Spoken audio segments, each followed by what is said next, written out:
Now let's finally switch gears and start solving some logarithmic equations. Now, these steps are almost identical. For my exponentials, it's isolate, apply this property where the same bases are the same and cancel out. If that doesn't work or you don't want to use it, you need to rewrite it and then solve. Almost identical, right? Isolate the log. If you can use this property where the log bases are the same, you can cancel those out and set what's left equal to each other. This is again optional.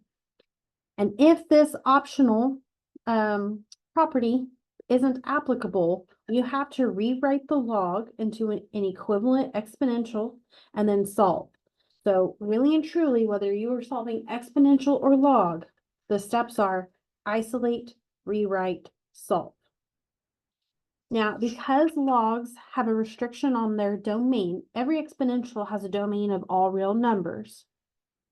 But logs do not have a domain of all real numbers because they have vertical asymptotes in those graphs. So we do have an additional step when we have logs, and that is that we need to check for extraneous solutions. Okay, and so when we're looking at that, notice that this x right here must be greater than 0. It can't even be equal to 0. If you put in log of 0, you get a domain error. And if I put a log of any negative number, we get a domain non-real answer. Okay, so you can't have 0 or any negative within that log. It has to all be positive. So example 7. First thing I need to do is isolate that log. Now I have this log over here. We're going to leave it because it's only just log over here. But how can I put these two logs together here? If I go back to the first page of this, the very last one is the one I need. Because these two logs are being added together, I can condense this side into one log by multiplying what's inside together.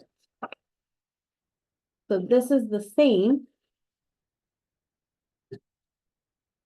as log of 3x times 2x.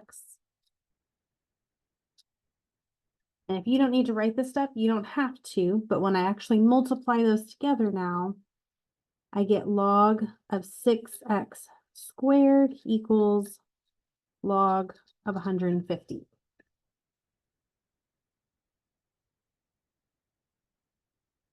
Okay, so now I can use this property here. I've got log of the same base on both sides. These are both common logs with a base of 10. I can cancel those out. And we'll do 6x squared equals 150. So once I apply this property, now we need to solve our equation. To get x by itself, we'll divide by 6. So I've got x squared equals 25. And then the opposite of squaring x is to take the square root. And so I get x equals, I have two answers, right? X squareds have two answers. We have not just positive 5, but also negative 5. Now, if you happen to forget that it's plus or minus 5, it actually doesn't hurt you in this problem. And I'll show you why. Once we get done solving, you've got to check for extraneous solutions. So when you plug in this number to every log, do you get a positive log? So if I plug in 5 here, I get log of 15. So that's positive, that's good. I get log of 10 here, 2 times 5, that's positive, and that's just log of 150. So this one works.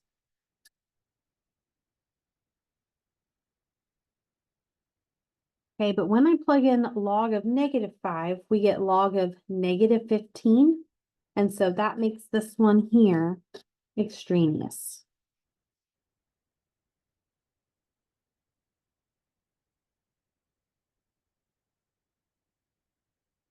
So check every answer. Okay, now moving on to part B. First thing we're doing is isolating the, oh, that's not our instructions, right up here. We need to isolate the log. My log is isolated. It's just log base 4 of x, and that's it. So I don't have a log on both sides, so I can't apply this property, so we have to rewrite this. So when I rewrite this into an exponential, base to the other side of equals, this is a log with a base of 4. So this is 4 cubed equals what's left, x. Step 4 is to solve. This is already by itself. So what is 4 cubed? 4 cubed is 64. So we get x equals 64. Now before I box that, you've got to check, is it extraneous? But when you plug in 64 here, we get log base 4 of 64. Everything's positive. And so yes, that's my answer. Okay, part C, we need to isolate that log. So this is 5 plus 2 times my log. So the first thing I need to do is subtract my 5 over. So I've got 2 log x equals 3.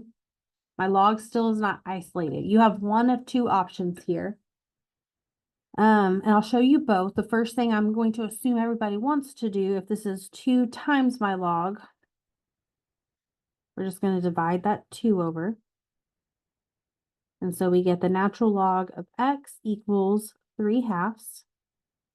So now that is isolated. So now we need to rewrite. Natural logs are a log with a base of e. So base to the other side of the equals is e to the 3/2 equals what's left over equals x. So again, solve the exponential. That's solved for. And so I didn't read this, but we need to round to 3 decimal places. These are whole numbers, so those are good. But this one we do need a round. So we're going to get x is about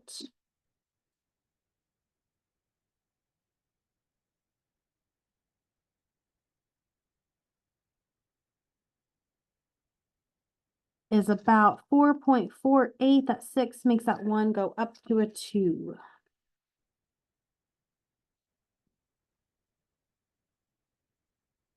Okay, now before we box that, if I plug this in, do I get a positive log? And yeah, if I'm plugging in a positive number and it's just x, then yeah, that's good.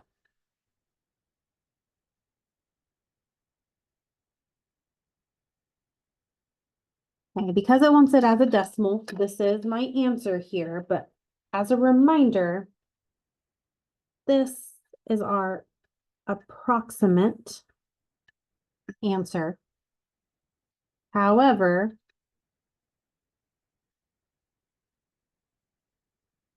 that e to the 3/2 is my exact answer there. Now, I told you I'd show you another way.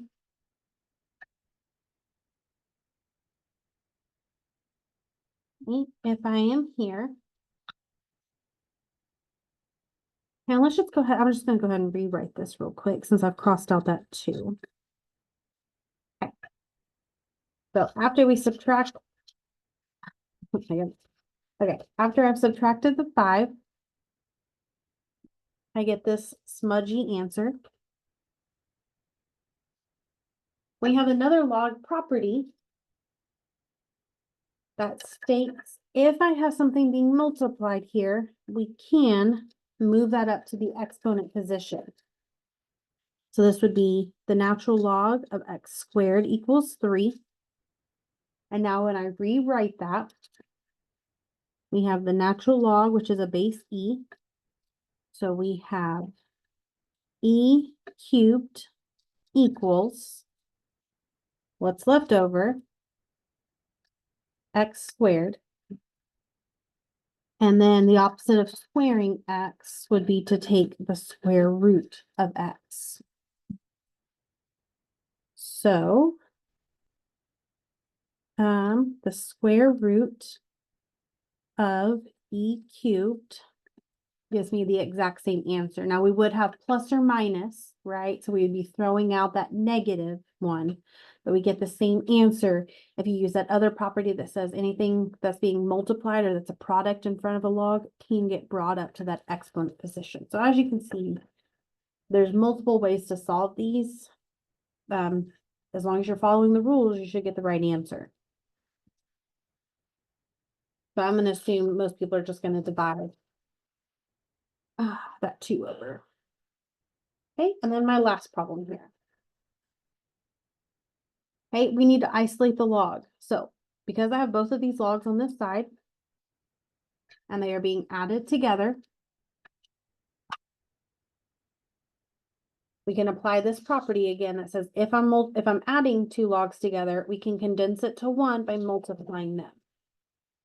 So this will become log base 4, and then we need to multiply x and 18 together. Okay, is isolated. I'm going to go ahead and simplify this. So this is log base 4 of 18x. And now that I've isolated my log, now I can rewrite it.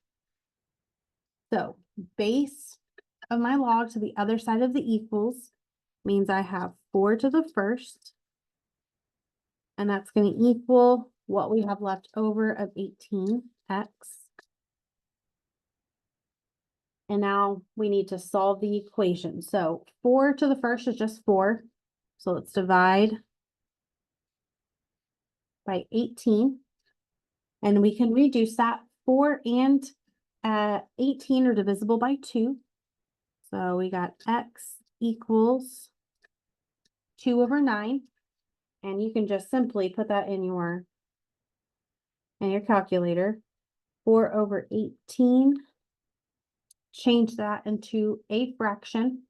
But honestly, that's what we're needing anyways. It says round to 3 decimal places. So that is approximately 2.22. And this is my exact answer. This is my decimal approximation.